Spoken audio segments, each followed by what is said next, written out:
Welcome to a very sunny and bright Snetterton here for the BRSCC Alfa Romeo Championship. Now the battle for the overall title between Twin Spark Cup's Tom Hill and Power Trophy's Paul Webster continues to rage on, with Hill leading Webster by just 7 points.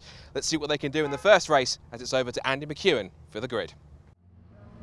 Yeah, thanks Scott. Cars then lining up on the grid, and the big news is that pole sitter Barry McMahon is not there. He is a non-starter, so it's Paul Webster on his own on the front row ahead of Ray Foley and Chris Oxborough. Then it's Chris McPhee, Scott Austin and Simon McPhee at the back of the Twin Spark and modified grid. Then we've got the Power Trophy modified cars, then the Twin Spark cars headed by Tom Hill and Richard Ford, then Christian Leith and David Messenger, Stacey Dennis and Simon Creswell ahead of Ciprian Nestorica, Richard Lasselli, Ricardo Lasselli and Chris Healy at the back of the grid. So lots to watch out for here in both of these races to see who can move to the front in both classes, both the modified and Power Trophy cars at the front and the Twin Sparks at the back. It's the first group of cars that launch from the line initially, and it is looking like a pretty good start made by Ray Foley. Look at that, around the outside of pole sitter Paul Webster, and Ray Foley takes the lead in the Twin Spark cars. Tom Hill, championship leader from pole position, will try and lead them down towards the first corner, but he's got lots of stiff competition, particularly from Richard Ford, who is second in the Twin Spark Championship coming into this weekend. Down to the Wilson hairpin, the leaders make their way through this tight right-hander. It's Foley that leads the way, and Chris McPhee from 5th on the grid, well essentially 4th on the grid with the demise of Barry McMahon. He's come through to 2nd place. 3rd place then for Christopher Oxborough in the white car, the Alfa 75, and then looks as though it's Paul Webster next in line. So Webster from essentially pole position has dropped down to 4th place already, starting to attack Oxborough again though as they drop down towards the Agostini hairpin for the first time. Foley turns in the 147 GTA. Stunning looking car, that car. It's not always the most reliable, but when it works it's very quick, as we're seeing here. Chris Oxborough though with a good exit from the corner gets himself up the inside of Chris McPhee. You can't really run side by side through here though. Hold your breath. They just about get through in one piece, mainly because Chris Oxborough decided that it was better just to back out of the manoeuvre, not risk the contact. And so Chris McPhee it is who holds on to this 2nd place, but a great start from the Abarth. It doesn't always go that well in qualifying, but races really well. They always focus very much more on race setup and race trim in that car. You can see that working well here. Very good through the corners is the Abarth, but then it loses out in a straight line, and that's not good news when they reach the Bentley Straight, because that is one of the longest straights in British motorsport, and it could start to get eaten up by some of the more powerful cars. You can see Chris McPhee having to defend. Chris Oxborough is going to try and get around the outside. I don't think he's quite close enough though. Ray Foley turns his way through Brundle and Nelson though as the race leader. It is still going to be Chris McPhee 2nd, Oxborough 3rd, Paul Webster 4th, now starting to look a bit more racy, closing back in on the 2 cars in front of him. The 147 GTA works its way through the bomb hole up towards Coram. There's Oxborough, and up the inside of him is going Paul Webster. That was an opportunistic move, bit of a mistake there from Oxborough, I think, through the bomb hole, and that just allowed Paul Webster to get up the inside of him into Coram. It's a difficult place to make a move stick, but it worked quite well there. So down through Murray's they come for the first time. It's a long lap, even at full race speed, about 2 minutes 18, 2 minutes 19 would be a good lap around here, so they're only going to get about 8 or 9 laps in. The end of the first lap, it's Foley that leads the way. It's Chris McPhee 2nd, Webster 3rd, Oxborough 4th, Simon McPhee 5th, and then Scott Austin, who you can see at the tail end of this group. He was a pit lane starter in his 155, so he's slowly but surely trying to inch his way up towards the tail end of the leading group. Further back, we've got the Twin Spark cars. Here they come, and it's Richard Ford who's leading that charge then at the moment as they come careering across the line. Look how close together they are. With the 3rd place there, worth noting, is Stacey Dennis. So Stacey Dennis making some good ground. 2nd place in the class is Simon Creswell. There is Dennis in 3rd. Scuderia Bianco run car, and then Tom Hill, teammate, down in 4th, but with damage, I noticed, to the front of his car. The front bumper is hanging loose and trailing on the ground, so he's had some contact or he's been off the road somewhere, and he is our championship leader, not only in the Twin Spark class, but also in the overall championship. But there, the black and gold number 75 car, 4th in shot, with that damaged front bumper. Now, if that attracts the attention of the clerk of the course, he'll be brought into the pit lane to get it fixed, and that's provided, of course, it's not already causing some sort of issue to the car that we can't see. It certainly won't be helping the front end grip, but if it comes loose and gets stuck under the front wheels, that can cause all sorts of problems. So I won't be at all surprised to see that car into the pits soon. For 2nd place though, Stacey Dennis is attacking Simon Creswell, who defends the inside line nicely into Agostini, and yep, holds on to the place on the exit of the corner. Potentially big issues this for Tom Hill. He built up this really good lead in the championship coming into this weekend, but really couldn't afford any non-finishes because it is quite tightly packed, the Twin Spark Championship this year. Loads of really competitive drivers, all capable of winning races. Paul Webster, incidentally, is leading the Power Trophy Championship, and he is second overall in the points when you merge the two classes together. So with Webster struggling a little in this race, running only third in his class, Tom Hill has a bit of leeway, but he still won't want to lose too many places. He's trying to close in though on Stacey Dennis and continue the attack to get back onto the podium in the Twin Spark Cup, and trying to use the slipstream down the straight. You'd imagine the 156 will be a slightly sleeker, more streamlined, more efficient shape. Might be a bit quicker in a straight line, but it looks as though to me, Stacey Dennis was managing that gap pretty well down the straight then. Top two starting to get away slightly now, Richard Ford and Simon Creswell. In this almighty fight going on for third. Big queue of cars working their way through. And down towards Coram they come for the second time. Richard Ford really starting to feel the pressure now. Simon Creswell's close enough almost to have a go. It's a difficult place to overtake there. You can see that Creswell's car running without the rear wing on, and that possibly will be giving a bit of an advantage in a straight line. Other than that, these two cars are both the same. They both use the 2-litre turbo twin spark engine. They're both Alfa Romeo 156s of a similar era, similar age. They've just got that slight aerodynamic difference, and it might be losing a grip through the corners, but down the straight it might be helping. Now, speaking of losing grip through the corners, look at the state of Tom Ford's car in fourth place. That bumper is now starting to become a bit of a danger, and it could do some more damage to the car if it starts catching on things. The next car in behind him is that of Chris Healy, who started from the back. Chris just runs a little bit wide there coming out of Richards and was under pressure going down towards the Wilson hairpin, towards the sharp end of the field. Paul Webster has moved into second place now, ahead of Chris McPhee, who is busy defending once more from Richard Oxborough down towards Hamilton. This is where Richard tried to get past him on the first lap. This time he's trying to force the issue a little bit more. They almost lean on each other. They just about avoid contact though, and now Chris McPhee has the inside line for Oggies, but it doesn't matter. Oxborough late enough on the brakes, he goes through, gets to the apex first. That was a really feisty bit of driving there from Chris Oxborough, but it had to be because he could see the top two starting to get away, and he'll want to go after them if at all possible.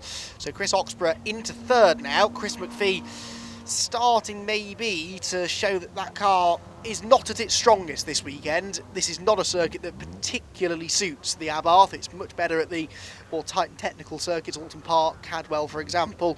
Here at Snetterton with the wide open spaces and the long straights, they are struggling a little bit just for outright performance.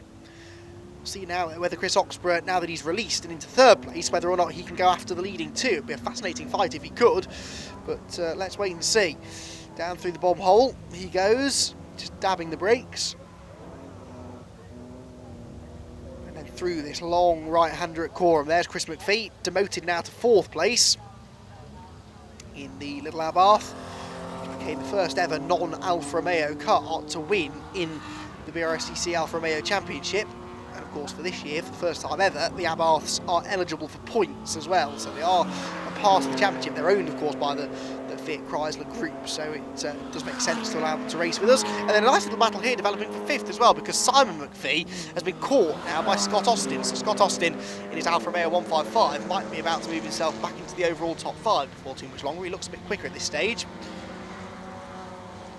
Leaders down at Wilson, and well, Paul Webster starting to look like he's a bit quicker than Ray Foley maybe. Certainly he feels that he is, but can he find a way past the 147? We are approaching half race distance now, and still it is Ray who's in front, but again these two very different shaped cars, the 147 and the 156, a bit like the battles that we're seeing down in the Twin Spark Cup, where they are that class made up exclusively at 147s and 156s, but these are much more modified cars. So you've got Ray Foley who runs within the Power Trophy, so too to Paul Webster. Chris Oxborough runs in the modified class. He's the only modified entrant this weekend there, the man that's in third position. But this fight for the overall race lead is also for a class lead as well, and with Webster leading the Power Trophy Championship, he'd very much like to get another class victory. And of course you score points within your own class, but then whoever scores the most points in their class wins the championship. So it could be a Power Trophy or a modified car, or it could be a Twin Spark car that wins the title. Generally it tends to be a Twin Spark car because there are often more cars in the Twin Spark class than the others, so there are sometimes more points available for that. But Paul Webster would love to book that trend this year, but he could do with a race win in this race if he's going to achieve that, but especially with Tom Hill struggling in the Twin Spark element of the race, that could open the door for Webster. Ray Foley's car, they're not lacking in straight line performance, is it? It pulled away, if anything, down the straight, but then seems to struggle through the corners, so it looks like his is the more powerful of the two. But Webster's 156 is running pretty well through the corners. Back down through the bomb hole in towards Coram. Ray Foley is going to have to get his elbows out now to keep Paul Webster behind. Down towards Murray's, into the left-hander at the end of the lap they go, and Paul Webster, well, you see, he can get close, but then if you're lacking straight line speed around here, it's one thing to run the lap time, it's a completely different thing to be able to actually go out there and make an overtake, because if you're not quicker in a straight line, you're going to struggle to find a way through. Now, there's a black and orange flag being held out there. I think that might be being held out for Tom Hill, running in the Twin Spark class. We'll pick up on that in a moment if we can, but I reckon Tom Hill is being given a black and orange warning flag. Well, it's not even a warning flag, it is an action flag. You have to come into the pit lane to fix a problem with your car that you may not be aware of. You would hope that Tom is aware of that issue, because it's clearly affecting the performance of his car. Speaking of affecting the performance of his car, I don't know whether that was just a dodgy gear change there for Webster, but he suddenly dropped back from Ray Foley coming out of the hairpin. Now let's hope that's not a mechanical issue, because I was rather looking forward to seeing this battle play out. I think he's back up to speed now. Ray Foley, there's something hanging down from the bottom of his car as well. I'm not entirely sure what it is, but hopefully it's a bit of trim that's come loose underneath the car. Nothing too serious. Cocking a rear left wheel, look at that, on 3 wheels with the 147 through Agostini. And Webster, this is the part of the circuit where ideally he'd be liking to close in and then just try and stay with the 147, get a bit of a slipstream down the back straight. And you never know, he might be able to attack down at Brundle and Nelson, but it's going to be difficult to do that because Ray Foley's car, we've seen, it's pretty efficient in a straight line. Down the Bentley straight they go once again. Paul Webster, yeah, not really close enough for the time being to make this move stick.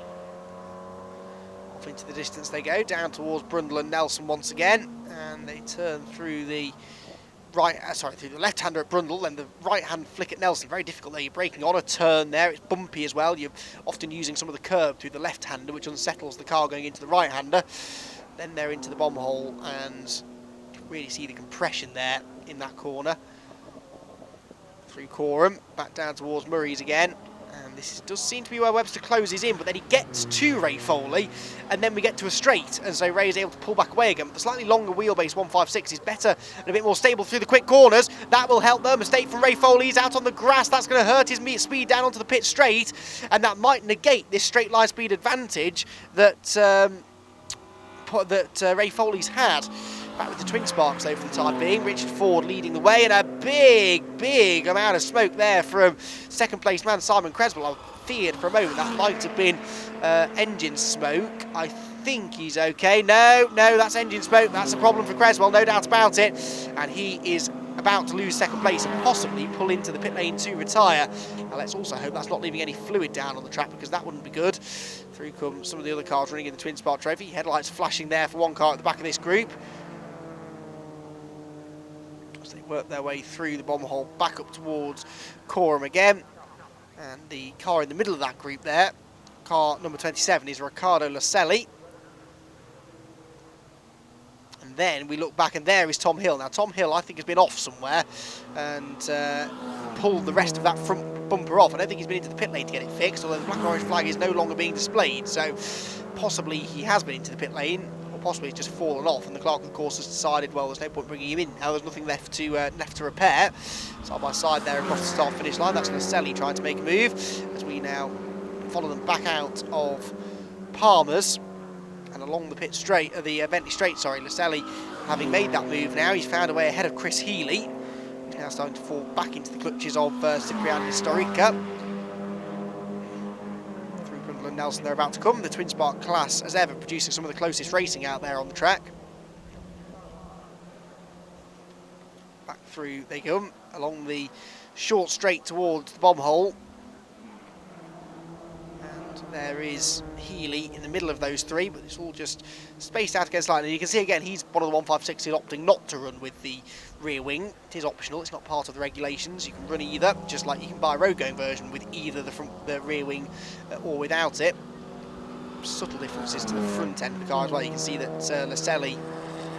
Historica is running the facelifted 156, slightly newer version than Chris Healy's example. So back across the start-finish line they go, as the overall race leaders turn their way now through Williams onto the Bentley Straight, and you can see that Ray Foley still hasn't shaken off the attentions of Paul Webster, but Paul likewise just doesn't really seem to be able to get quite close enough to attack. Every time he gets there, they arrive at a straight, and he ends up just watching Ray Foley disappearing out in front of him. Having a look at the inside there though, Paul Webster, that was brave from a long way back, and you get the idea there's maybe an element of frustration creeping in now, because he knows that over a lap he's at least as quick, if not slightly quicker than the race leader. He just cannot find a way through. So back out of the bomb hole, up towards Corey. We can see some cement dust down on the inside of the track there from a previous race, some fluid that's been dropped down, but that shouldn't be affecting them. It's well off the racing line. And then they turn into Murray's for another occasion, and Ray Foley's car again looks a bit more wayward through the corners, but there's just nowhere for Webster to really make the move stick, it would seem. Back across the start-finish line, then onto another lap. Time for at least 2, maybe 3 more laps out of this one, I think, on the long Snetterton 300 circuit. You can see these two have checked out. They're a country mile ahead of Chris Oxborough, about 10 seconds or so behind already. There he is. He's putting a lap on Dave Messenger in his slightly patched up 156 twin spark car. Then it's Scott Austin. So Scott Austin's worked his way into 4th position now. And then the two McPhees, who often find themselves together, but one of them looks a bit smoky, I think, and that's the second one, which is Simon. A little bit smoky there, some engine smoke coming from the back of the car. There's no obvious signs of bodywork damage, so it's not bodywork rubbing on the tyre, that is engine smoke. And that would be a shame if it forced him into retirement. He's still pushing on there at the moment, but that smoke is definitely getting worse as it turns its way back through Wilson. So Chris McPhee still 5th, Simon McPhee in 6th. 22 ahead of 21 for the time being. They always are fairly close together, it must be said. Back down through Palm as they go, with the smoky car looks like the quicker of the two at the moment, doesn't it? Because Chris McPhee was well up the road earlier on, but now Simon has reeled him in and he's really starting to apply the pressure down in towards Agostini. Dan got the inside there though, so Chris hangs on to the position. Simon McPhee's car getting smokier and smokier, but I can't see any fluid being dropped, so it won't be an immediate concern for the clerk of the course. Maybe if there was some fluid being dropped, then that would almost certainly result in a black and orange flag, because that's a danger to the other cars out there, but I don't think there is any fluid. I think it's just smoke. That means that maybe it's oil burning somewhere. The trouble with that is that eventually you run out of whatever the substance is that you're burning, and when that happens you're not going to get much further. So Simon will be praying to see the checkered flag fairly shortly, but I think he's got at least one more lap to go after this one before he has that luxury. Just drop back again now slightly from Chris McPhee through that final part of the infield section as they race their way down underneath the Snetterton Bridge into Brundle and Nelson. And Simon really late on the brakes there, closes right in, but can't really make the move stick at that part of the circuit. Back through the bomb hole, through the compression, and looks like these two are going to be tied together pretty much for the duration of the race now, as long as Simon McPhee's car lasts the distance, of course. Corners like this long one here at Corham they struggle with as well. They're a very short wheelbase car, quite stiffly sprung, as you can see in the rear suspension. Not a lot of give there, so that just means the car's a bit unstable through high-speed corners, and there are quite a few of those here at Snetterton. Quite often drivers think of the Snetterton 300 circuit as being quite tight and technical, but it is high speed. On the left of your screen there you can see that Tom Hill is in the pit lane. So Tom Hill has brought the Twin Spark Championship leading car into retirement. He's going to go no further, unfortunately. We've also lost Christian Leith from this race, and Simon Creswell, we believe, has pulled off somewhere too. So too has Cyprian Nistorica. So a few drivers falling by the wayside, but we are on the final lap of the race now. Our opening race of the day. It's been a tight one at the front of the field. Paul Webster has been able to get close to Ray Foley on a few occasions. Had a little bit of a lunge a few laps ago down at the S's, but was never really close enough to make it stick. So I'm not convinced he's going to find a way past Ray, but he'll give it his best shot. Ray Foley leading the field out of Oggies in towards this long right-hander at Williams, punishing the front left tyre, and then off down the straight once more. Ray Foley, who is a multiple former winner in this class. That car either wins or doesn't make it to the end, it seems is the norm. When it does work, it is one of the fastest cars in the championship. You can see that it's not quite over yet though, because Paul Webster is just closing back in again over this final third of a lap, just mounting one last challenge. And in fact, he's really quick through the bomb hole. Has Ray Foley got a problem? What's going on here? Ray Foley defending the inside line through Coram. Paul Webster is closer now than he's been at any other point, but we've only got 1.5 corners to go, and I think Ray Foley should just about be able to hang on as long as there isn't an issue with the car. I hope I haven't cursed him talking about his previous reliability woes. Out of Murray's they come. Does the car pick up speed? It does, and now it's just a drag to the line, but I think Ray Foley should just about be able to hang on, but that was a nerve-wracking final lap. Ray Foley takes the victory then in race 1 here at Snetterton. Paul Webster comes home in second position, and then a very comfortable third it will be for Chris Oxborough. Confirmation of the result then, it's Foley from Webster, top 2, and the top 2 in the Power Trophy. Chris Oxborough, the only modified runner, is in third, ahead of Scott Austin, Simon McPhee, and Chris McPhee, who swapped on the last lap. Richard Ford wins the Twin Sparks in 7th, ahead of Stacey Dennis in 8th, and Riccardo Loselli in 9th. Chris Healy's 10th, Dave Messenger is 11th. We lost Simon Creswell, Ciprian Nostarica, Tom Hill, and Christian Leith, unfortunately, from that one.